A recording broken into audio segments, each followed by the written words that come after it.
Hi, hello, isang magandang umaga, tanghali, hapon, gabi sa inyong lahat. Anong oras man ninyo napapanood ang video ito?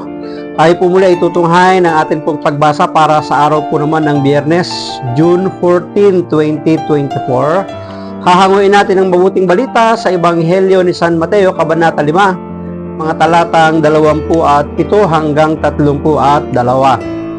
Noong panahong iyon, sinabi ni Jesus sa kanyang mga alagad, narinig ninyo na noong unay iniuutos sa mga tao, huwag kang makikiapid.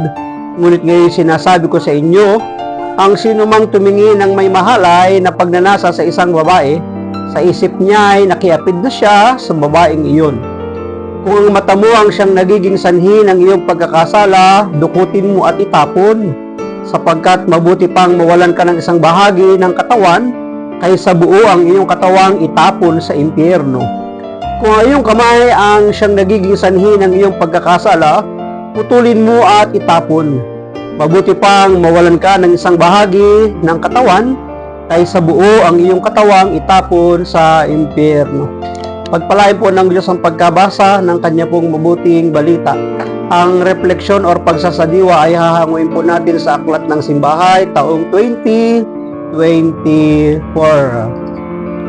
Kung ang mata mo ang siyang nagiging sanhi ng iyong pagkakasala, dukutin mo at itapon.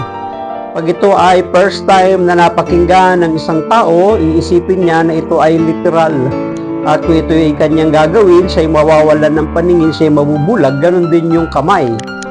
Ganon din yung paa kapag ginawang literal. Pero ang ibig sabihin dito ng ating Panginoon, kaysa ang ating katawan ay dalhin at mapasaapoy ng impyerno, mabuti pang wala itong bahaging ito na pinanggagalingan ng pagkakasala laban sa salita ng Diyos at laban sa Diyos. Ngunit ito ay ibig sabihin ito ay baguhin ang lahat ng ginagawa ng mga bahagi ng katawan na ito na hindi kalugod-lugod sa Diyos. Iba yung pagbabantay sa sarili ang ibig sabihin ng katagang ito. Tukso pa lamang ay simula ng tanggalin o simula na ng tunggalian. Kailangan na nating ayusin ang ating paninindigan sa pakikibaka laban sa kasamaan. Struggle nga po ito, kaya nga sabi tunggalian.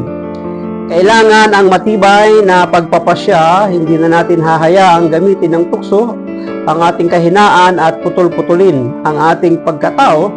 Dapat ay maging buo ang ating sarili, maging buo ang sarili at maging isa ang puso, isip at gawa. Tumatambad pa lamang ang okasyon ng kasalanan, ipinaglalaban na ang pananampalataya. Sa oras na mahati ang ating puso, nabubuksan na ang pinto para sa kasalanan. Tagilid na tayo sa laban. So ang gustong puntusan dito, kailangan buo ang ating buhay, ang ating katawan, na mapunta sa buhay na walang hanggan, hindi pira-piraso. Itanong sa sarili, kanino ba ako nabibilang, kay Kristo o sa kalaban?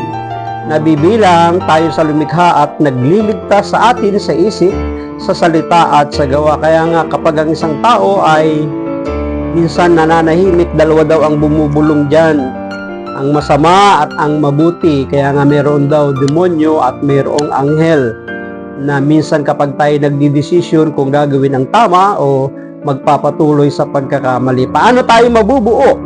Lalo na kung maraming boses ang nangungusap sa ating kalooban. Totoo yan. Pakinggan ang kalooban ng Diyos sa malalim na pakikipagdiig sa Kanya. Ang kailangan, maaaring tayo palaging nakalink, nakaugnay sa Kanyang mga salita upang ang bulong ng mga kaaway sa ating buhay ay hindi magtagumpay. Maraming salamat at pagpalain tayo ng ating Panginoon. Ang akin lamang palaging sambit, I love you with the love of the Lord. Bye-bye and bye-bye.